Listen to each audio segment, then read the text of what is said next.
admitted that taking conversation seriously is a waste of our time. Friendship could still be defended on the grounds that it provides us with a chance to exchange our most intimate, honest feelings about each other. However, there is a difficulty. If we're honest but unkind, will they still love us? Oh, making a nuisance of myself, that has always been my nightmare. What did they think of us? Were we not tactless? Did they like us?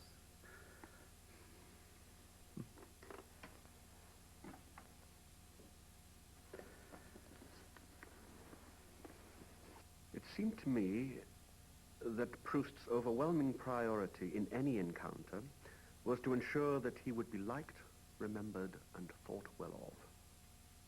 There is a lack of tact in people who, in their conversation, look not to please others, but to elucidate egoistically points that they are interested in. I do my intellectual work within myself, and once with other people, it's more or less irrelevant to me that they are intelligent, as long as they are kind and sincere.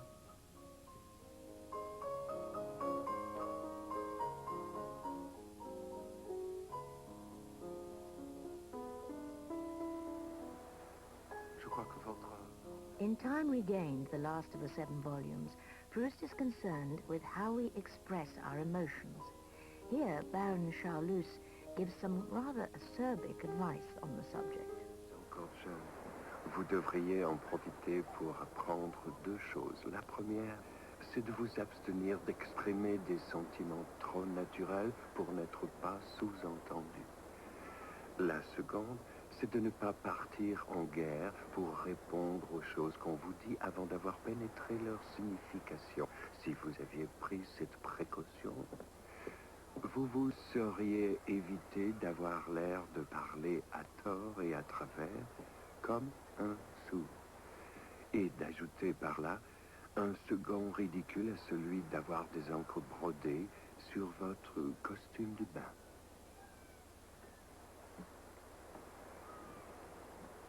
Marcel, je t'avais bien dit que tu allais avoir froid.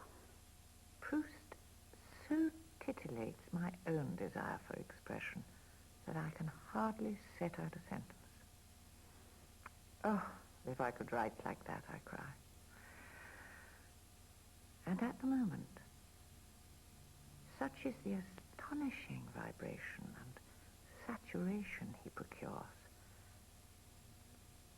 There's something sexual in it, that I feel I can write like that, and seize my pen, and then I can't write like that. Proust thinks that most of the time we express ourselves in a very crude and basic way. So for instance, someone says, what was your holiday like? And we say, oh, really special, really nice. And in that sort of very basic sentence, half of the richness, or most of the richness of what our holiday was actually like is gone. And this is a problem not just because it makes for a less interesting social life, but because it makes for a less interesting life within ourselves.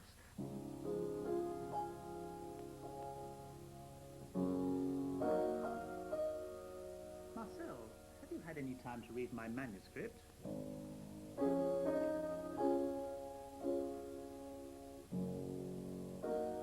My dear Gabrielle, bear in mind you have written a fine and powerful novel, a superb and tragic work of complex and consummate craftsmanship. We used to call this Proustification. There are some fine big landscapes in your novel, but at times one would like them to be painted with more originality. It's quite true that the sky is on fire at sunset, but it's been said too often. And the moon that shines discreetly is a trifle dull.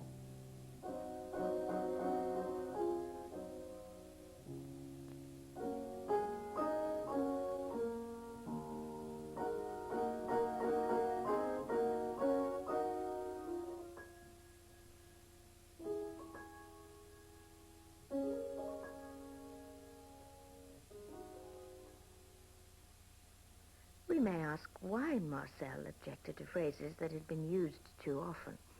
Aren't clichés just good ideas that have been proved rightly popular? The sun is often on fire at sunset. But if we keep saying this every time we encounter the sun, we will end up believing that this is the last rather than the first word on the subject.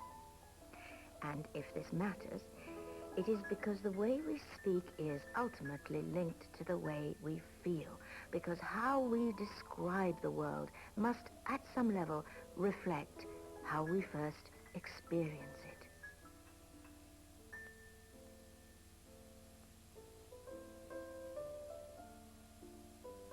When the first volume of Proust's novel was published, one wonders whether Gabrielle took time to notice that Proust had also included a moon, but that he had skirted 2,000 years of ready-made moon talk and uncovered an unusual metaphor better to capture the reality of the lunar experience.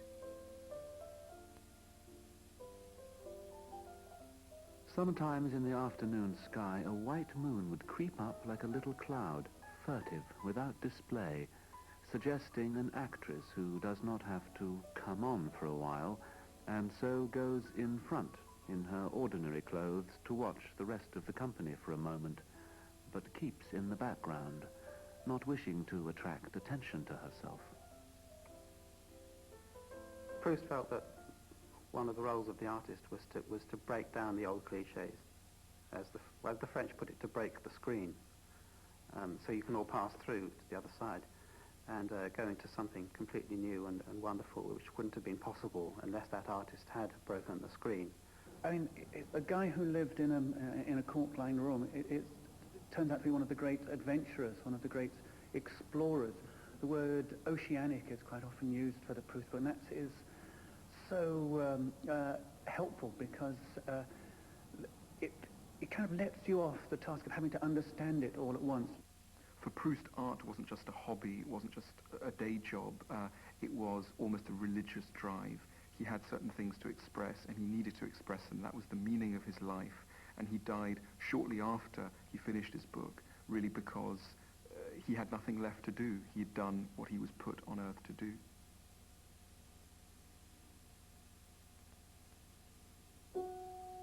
Our vanity, our passion, our spirit of imitation,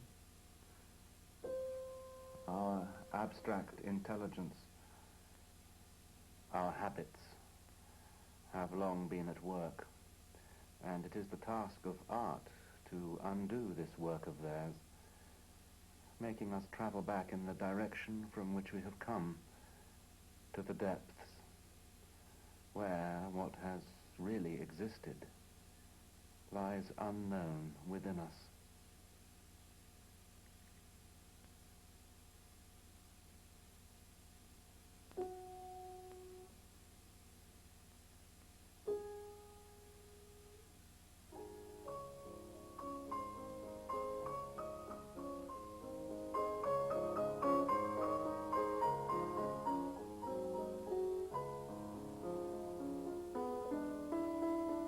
Monet's impression Sunrise looked a bewildering mess to most who saw it in 1872, and particularly irritated the critics of the day who saw it as nothing more than childish daubing.